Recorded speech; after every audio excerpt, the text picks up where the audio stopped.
All right, if you saw the last video, we did a quick update. Won Queen a show at the South Carolina Rose Society State Fair on Friday. Today is Sunday. I got back late yesterday evening. I had about 20 minutes until darkness. Cut my wife some roses for her show, the musical Chicago that she's in, and I ran over there. I didn't have a chance to cut back my roses. If you haven't seen the last video, you need to see the before. Reason why we cut them back in the fall sometimes is they are at their peak in terms of height. No matter if you're in Minnesota, New York, North Carolina, Florida, you've got that whole growing season, and so they're really, really tall.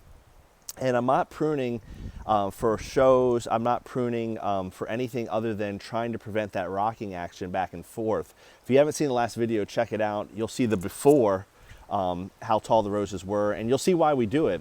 Unfortunately, we lost a couple canes to Claire Lease. I mentioned cleaning that up, cutting things back. Roses, especially if they have blooms on them and they become wet, they start to bend over and maybe not necessarily break, but that's where you can have some damage in the garden. So by all means, you want to do this before the storm. We had 40, 45 mile per hour winds, about 2 inches of rain, and we are still really windy. When I was cutting some of those roses, this video is recorded after the last one. It's pouring, you can see my hair, it's windy, and some of those roses were about 45 degrees over, and I'm trying to prune as quick as possible. I tried to stick to the best ones, and then I eventually made it through. This is gonna be real quick. Got to shower and get to church, but let me show you the after. Sorry if that last part got cut off. I said as the storm continues, because it is raining, it is windy, but the roses have been pruned down.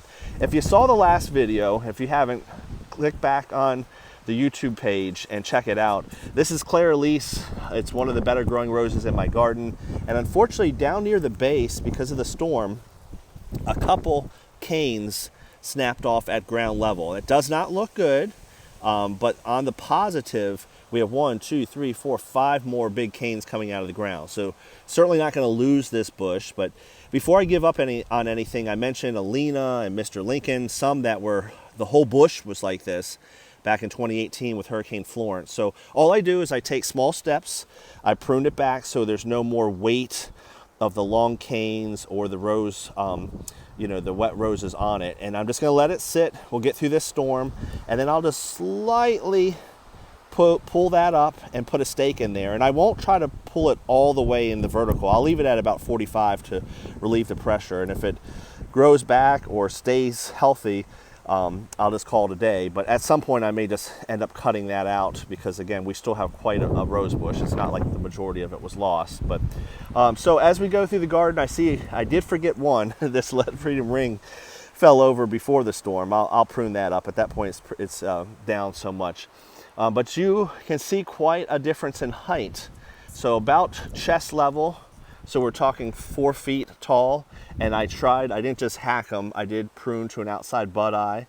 I will probably prune again in the late winter. So the nice thing is that's the quickest I've ever done pruning. Usually I'm looking at things and I'm hemming and hawing on what to do, but you can see the rain. I don't know if you see the rain coming down in this video, but yeah, I had a half an hour and I made it happen. So the roses are all pruned down. This is Mr. Lincoln and Alina. These were both around 9 feet tall. So they're a good healthy 4.5. So by no means are we talking short roses, but hopefully we get some wind here before I wrap up this video. And you'll just see that they're not rocking back and forth. Remember in the prior video, Let Freedom Ring was back and forth.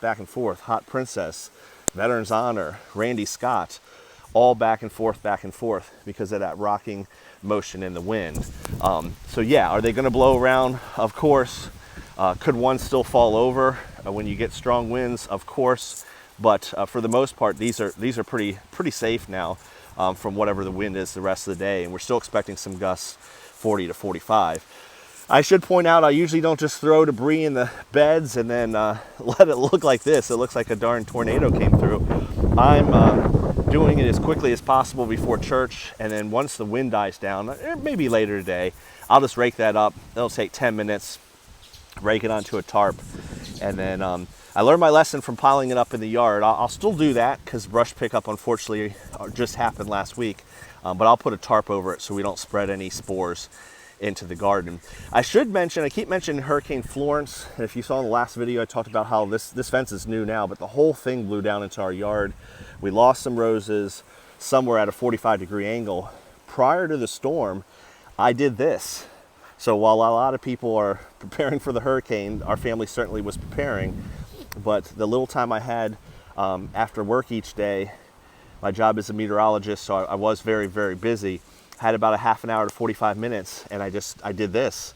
I hacked them all down because we're expecting 80-mile-per-hour winds. And while I still lost some and still some knocked over, when you don't have the height, that rocking motion back and forth, you have a much better chance that they're not going to topple over. I think, I'll have to look back at my videos because I record everything. I think I might have actually tried to strip some of the leaves because, again, those catch the wind. Anything catching the wind, tall rose, wet bloom, leaves, those all act like a kite. If you've ever had an umbrella in the wind, you know how it will invert if the wind is really strong.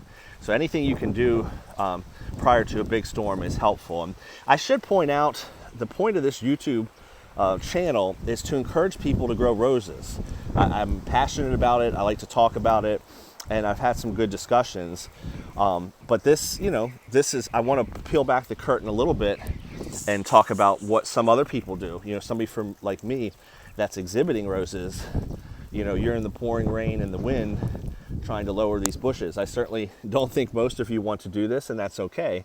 But I do like to peel back the curtain a little bit about what lengths people go to, getting up early in the morning, covering blooms, pruning roses in the wind and rain, 2 days after they won queen.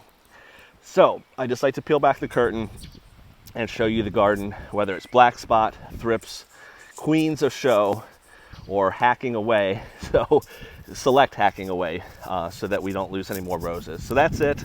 I'll edit these up. These will be posted over the next couple days, and then probably slowing down with the videos as we get into the fall because I don't have as much to show you.